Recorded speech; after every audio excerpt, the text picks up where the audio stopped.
ایمان کی تکمیل کے چار اصول۔ من جو شخص، من احب للہ، جو شخص اللہ کے لیے محبت کرے، وہ ابغض للہ، اور اللہ کے لیے بغض رکھے، وہ آتا للہ، اور اللہ کے لیے کسی کو کچھ دے، وہ منع للہ، اور کسی کو کچھ دینے سے انکار کرے تو وہ بھی اللہ کے لیے کرے۔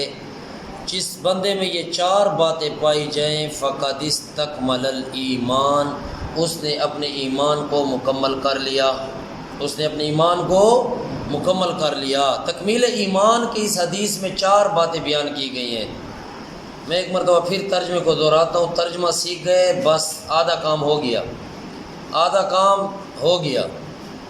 من احب للہ، من جو شخص، من احب للہ، جو اللہ کے لیے محبت رکھے، وہ ابغض للہ، اور اللہ کے لیے بغض رکھے، وہ آتا للہ، اور کسی کو کچھ دے تو وہ بھی اللہ کے لیے ہو، وہ منع للہ، اور کسی کو کچھ دینے سے روکے تو اس میں بھی اس کا مقصد کیا ہو کہ یہ اللہ کا نافرمان ہے، یا میں اس کو پیسے دوں گا تو یہ اس کو اللہ کی نافرمانی میں لگائے گا، اس لیے وہ اس کو نہ دے۔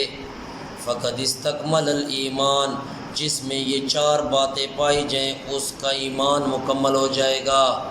یاد ہو گیا؟ آگے چلیں۔ الصلاۃ عماد الدین ومن اقامها فقد اقام الدین ومن هدمها فقد هدم الدین۔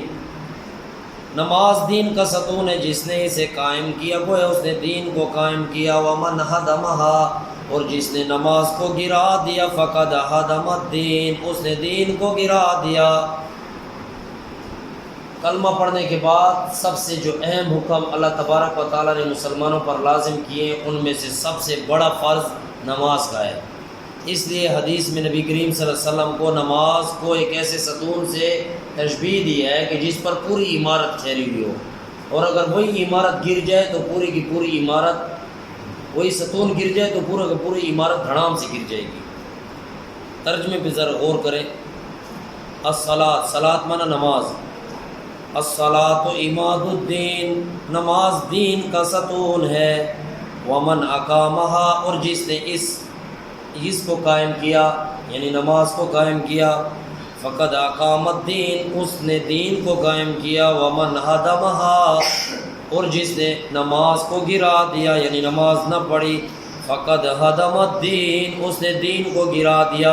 ایک اور حدیث میں نبی کریم صلی اللہ علیہ وسلم نے فرمایا ہے، نبی کریم صلی اللہ علیہ وسلم نے ایک اور حدیث میں فرمایا کہ قبر میں جانے کے بعد سب سے پہلے جس چیز کا سوال کیا جائے گا وہ نماز کے بارے میں ہوگا۔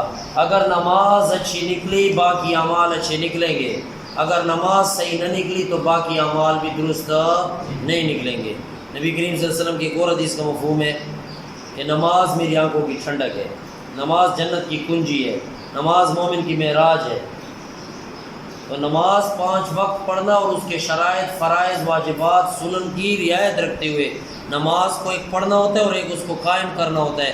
نماز کو قائم کرنا یہ ہے کہ آپ اس کے فرائض، واجبات، سنن سب کا لحاظ کرتے ہوئے نماز کو اس کے وقت میں ادا کرنا، پاکی ناپاکی اور سارے چیزوں کا خیال کرتے ہوئے۔ سمجھ میں آ گیا بیٹا؟ تو یہ تیسری حدیث جو ہے نماز کے متعلق تھی۔ اب چوتھی حدیث سٹارٹ کرتے ہیں۔